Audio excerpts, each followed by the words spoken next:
200 mil crianças de até 4 anos de idade. E muitas mães deixam de trabalhar porque não têm com quem deixá-las. Apenas 8.500 são atendidas por creches públicas do GDF. Quem não pode pagar uma creche particular, sofre. A Vila Telebrasília, que existe antes da construção da capital federal, não tem escola e muito menos creche pública para as crianças abaixo de 6 anos. A Associação dos Moradores improvisou uma há mais de uma década, mas o lugar só pode receber 15 crianças. Sem ter onde deixar os filhos, as mães não podem arrumar emprego. É tudo que uma dona de casa aqui na Vila Telebrasília precisa de uma creche para deixar seu filho confortável. É neste barracão improvisado que a creche comunitária funciona. As paredes são de latão e madeirite. O telhado de amianto que esquenta ainda mais o lugar. Não há sala para brincadeiras ou dormitório. As crianças descansam neste pequeno espaço. A cozinha funciona de forma precária. Eu tenho medo de deixar meus filhos pelas condições que está. Porque se acontecer uma chuva, pode cair, ou se haver um incêndio, pode pegar fogo, e aí a segurança é precária mesmo. Totalmente inadequada para crianças ficarem aqui. Segundo os moradores, no ano passado o GDF doou este lote na Rua 8 para a construção de uma creche.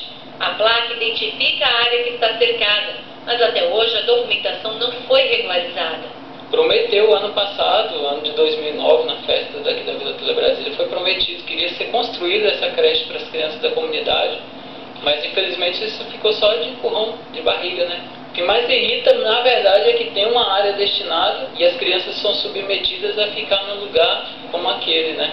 A presidente da creche acreditou tanto na promessa do governo que pediu à UEP uma planta para o novo espaço, com parquinho, biblioteca, dormitórios, refeitório, tudo que as crianças precisam para passar o dia enquanto as mães trabalham. Mas a Terra Cap disse que a destinação do lote é para o IBGE. A creche está aqui há 10 anos e assim o governo entra, o governo sai e não tem uma sensibilização. Porque assim, só pelo fato de você falar assim, olha, nós precisamos de uma creche, é nossa necessidade. Eu acho que já é o interesse do governo vir construir.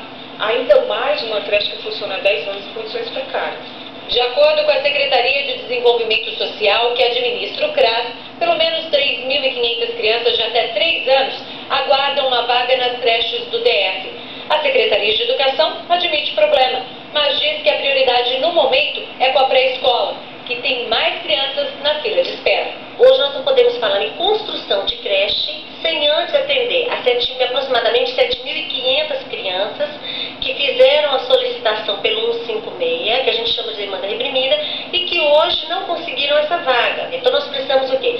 Sanar essa disfunção de demanda reprimida nessas regiões, para depois a gente ampliar o atendimento para a creche.